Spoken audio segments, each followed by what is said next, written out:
Assalamualaikum warahmatullahi wabarakatuh, teman-teman. Senang sekali, alhamdulillah Syihab dan Syihab bisa kembali. Dan kali ini Syihab dan Syihab di rumah Abi Quraisy kedatangan tamu dari jauh, dari Rembang. Ada Gus Baha datang silaturahmi ke rumah. Dari dekat di hati, jauh tempatnya. Oh iya, selalu dekat di hati.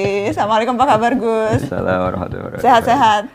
Ya, alhamdulillah. Alhamdulillah, senang ya Abi kita kedatangan Gus Baha. Senang sekali. Abi terakhir ketemu Gus Baha waktu itu di acara Di acara di Habib Ali, di PG Baitul Quran. Baitul Quran. Baitul Quran. Sebelumnya sempat juga silaturahmi Gus Baha. Teman-teman mungkin ingat waktu itu kita menjelang malam takbiran ya Gus? Iya, di narasi ya. Di narasi, tapi waktu itu karena jarak jauh sempat ada kendala teknis jadi nggak begitu jelas. Dan itu yang protes netizen se-Indonesia Gus.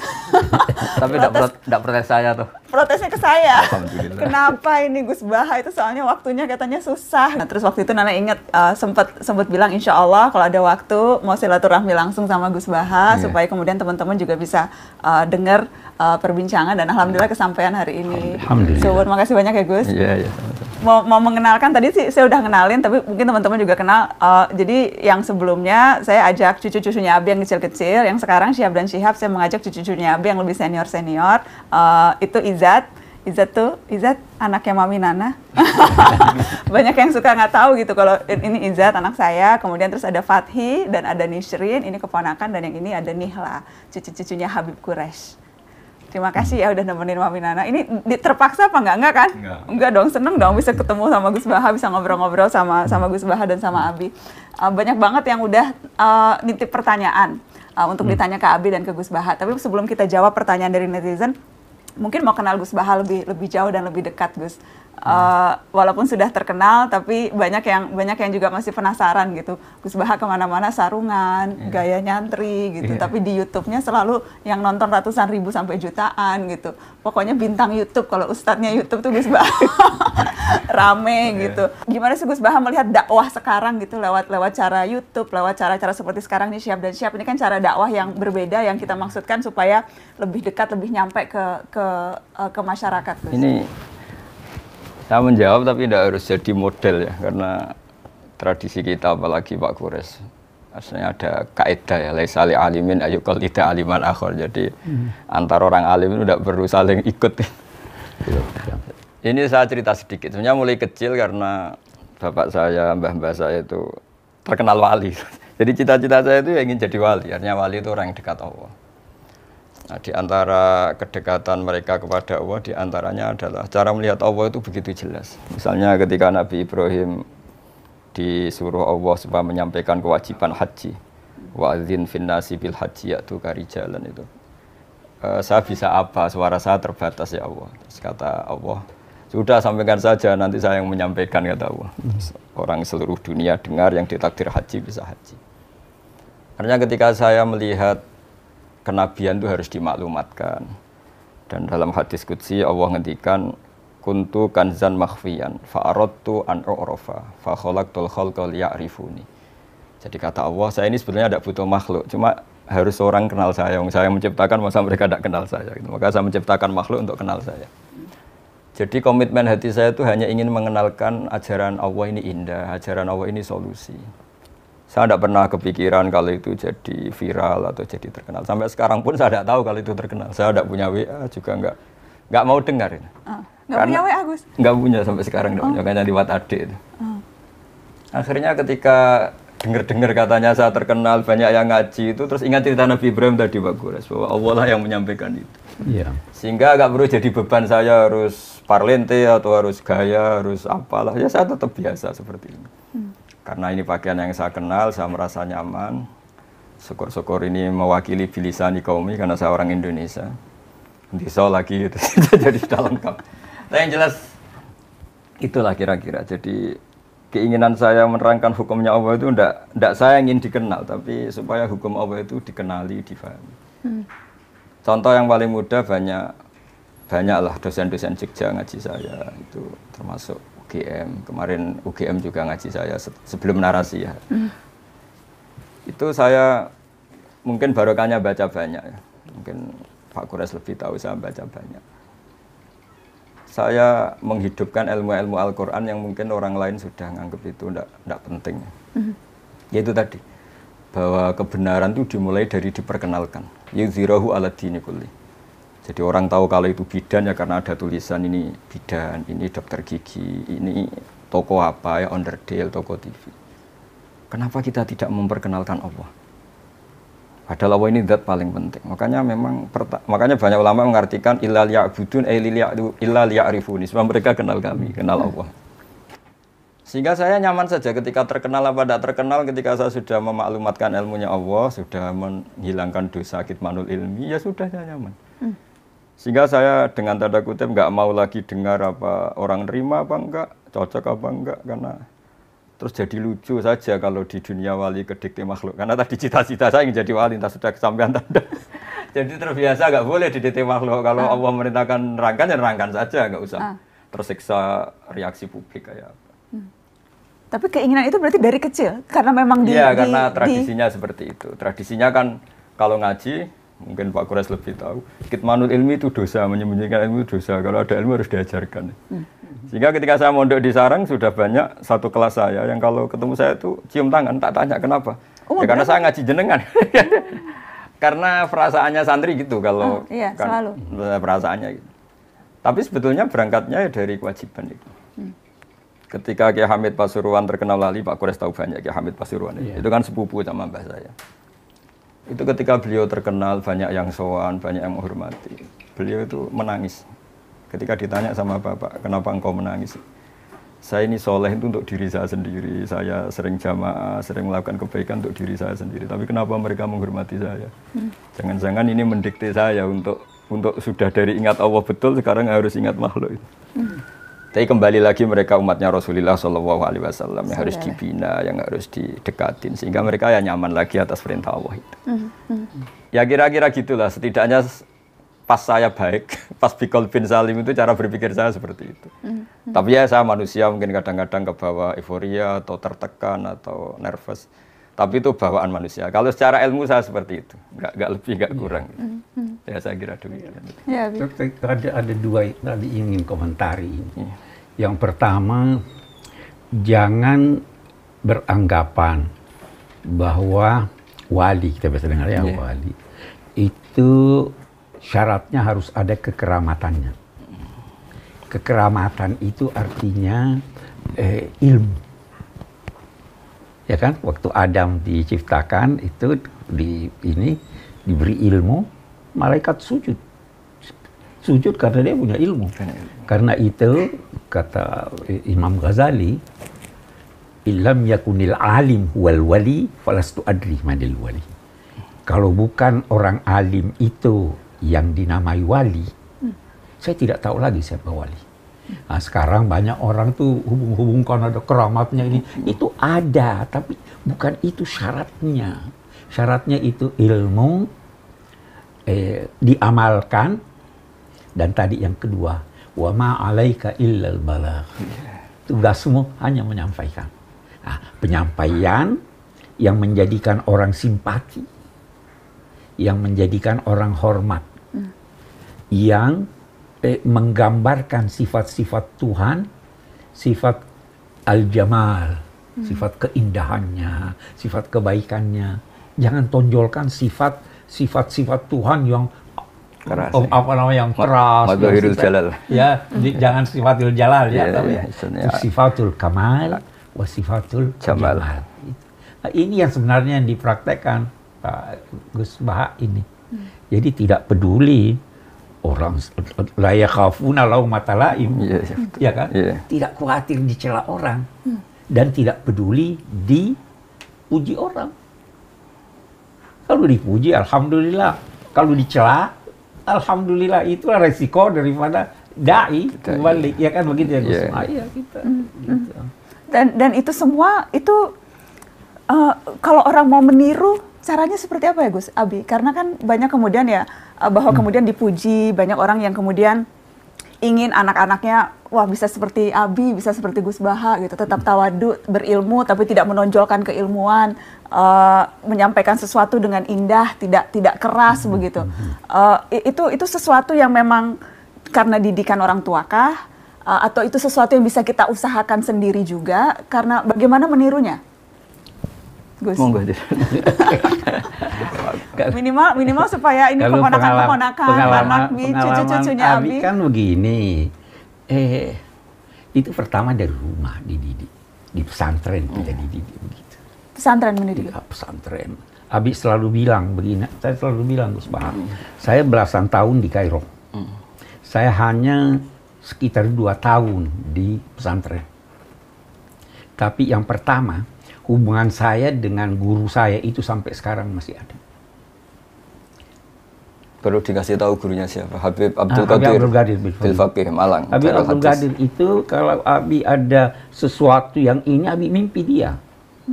Jadi ada hubungan. Kenapa itu? Karena dia ikhlas. Keistimewaan pesantren itu guru-gurunya ikhlas. Kalau kita di ini barangkali pertimbangannya kum atau kam.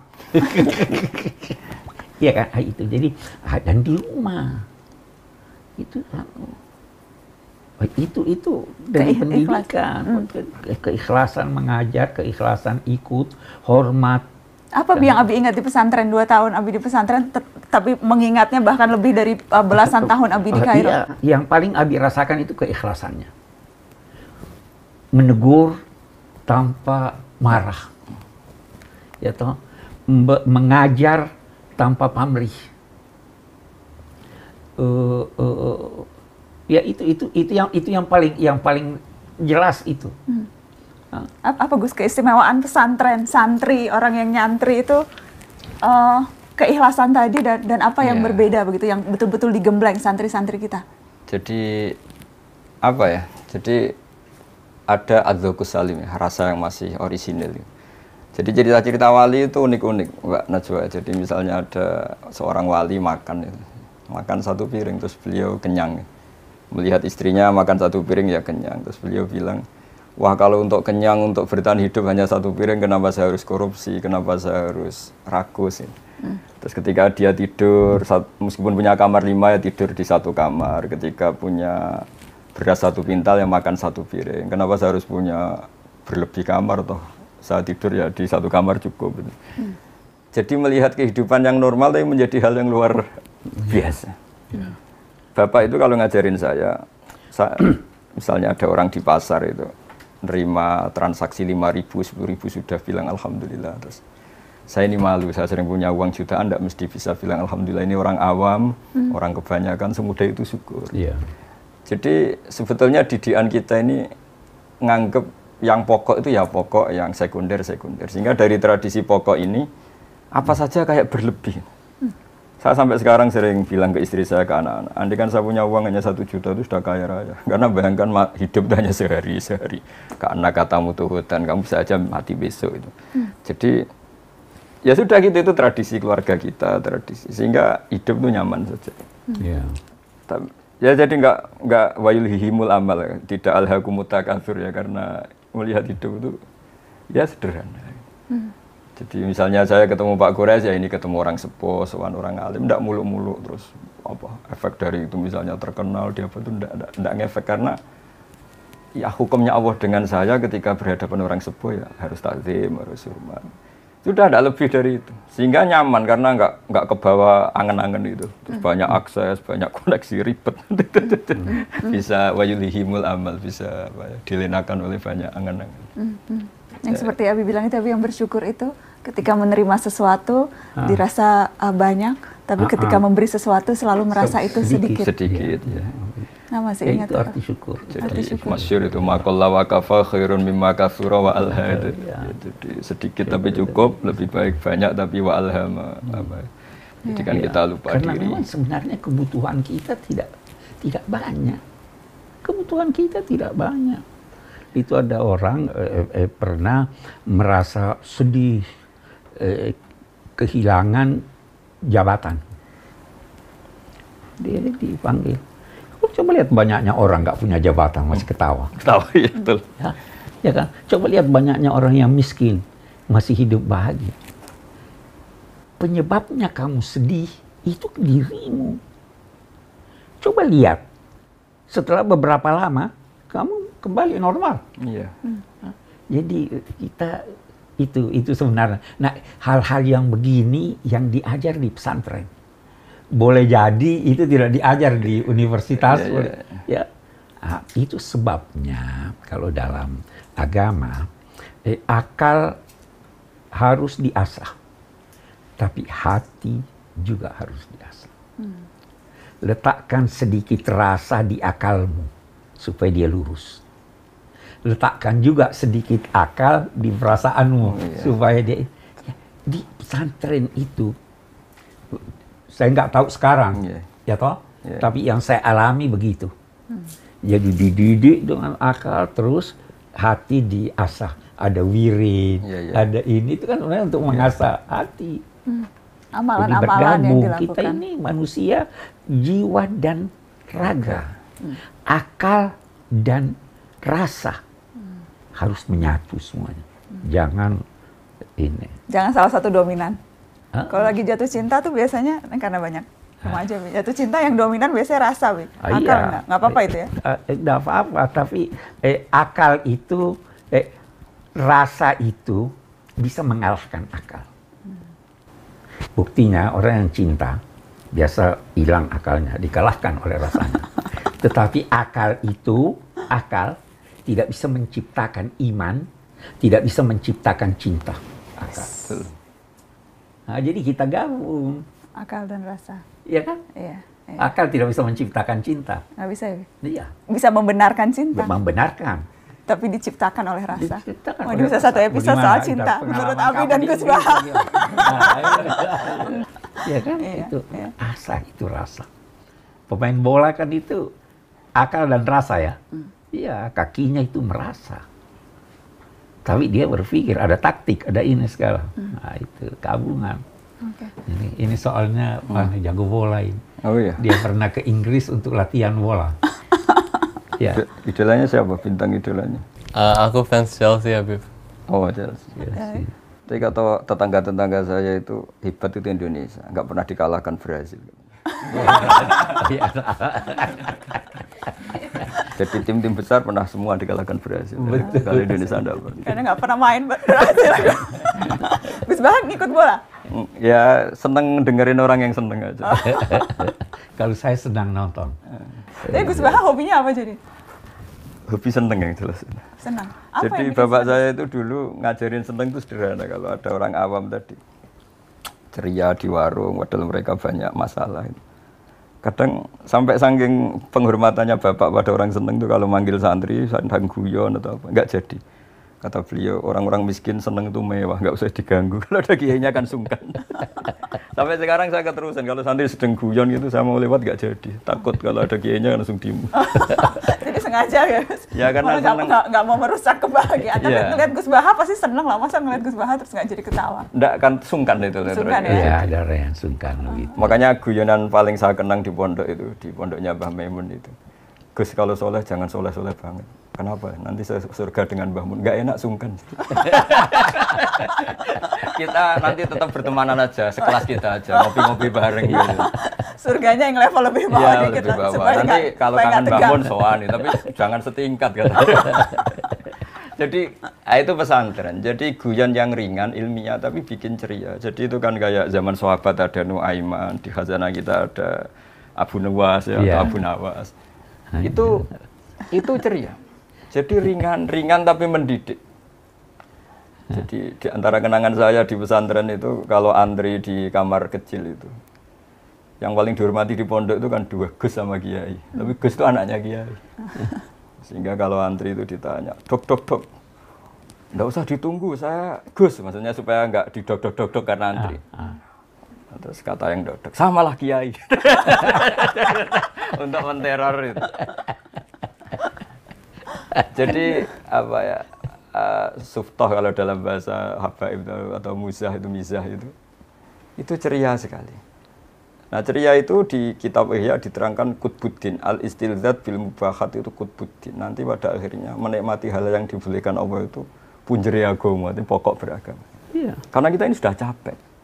Jadi kalau saya misalnya, sampai sekarang saya tiap pagi masih sering jalan-jalan sama putri saya yang SD kelas 1. Terus, karena saya bilang ke istri saya, kayak apa celakanya kita. Kalau bahagia nunggu nyuwun sewu maksiat dulu, harus melakukan hal yang buruk.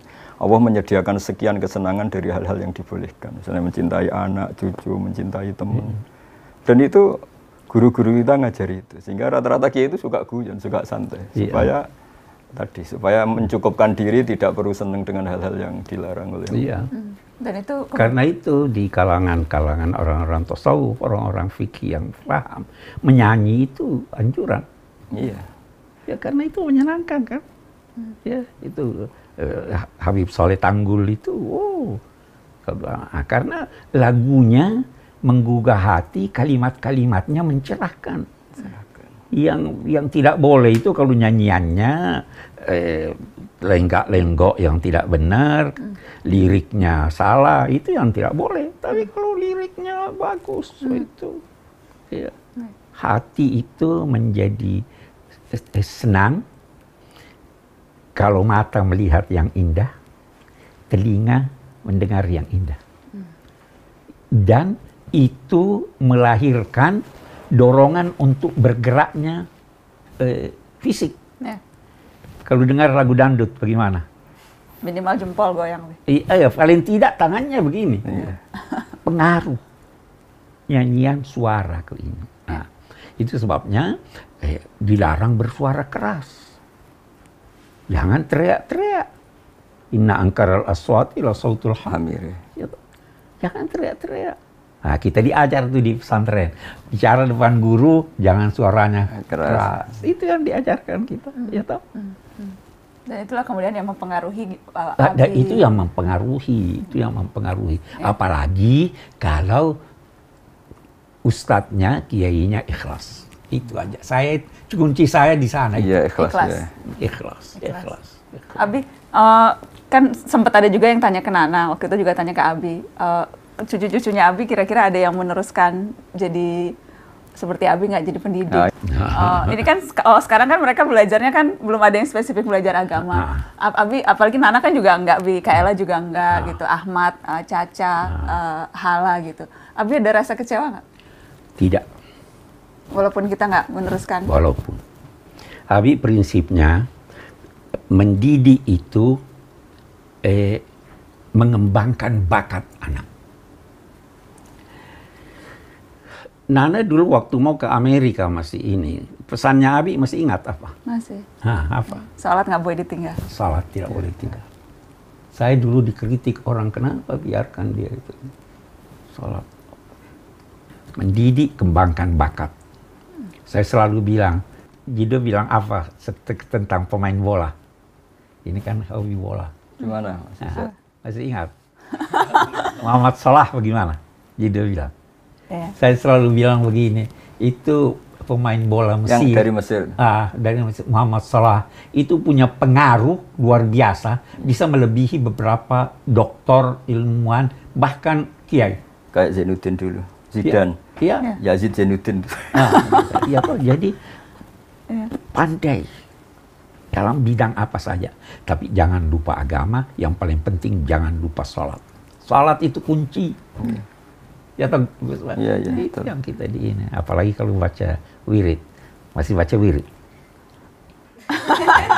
Selalu dipesanin Umi. Relatif. Ada. Terus bolehkah mensalawati seseorang supaya bisa berjodoh?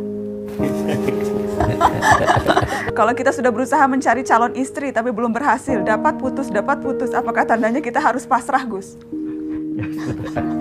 Harusnya mulai usaha juga sudah sambil pasrah.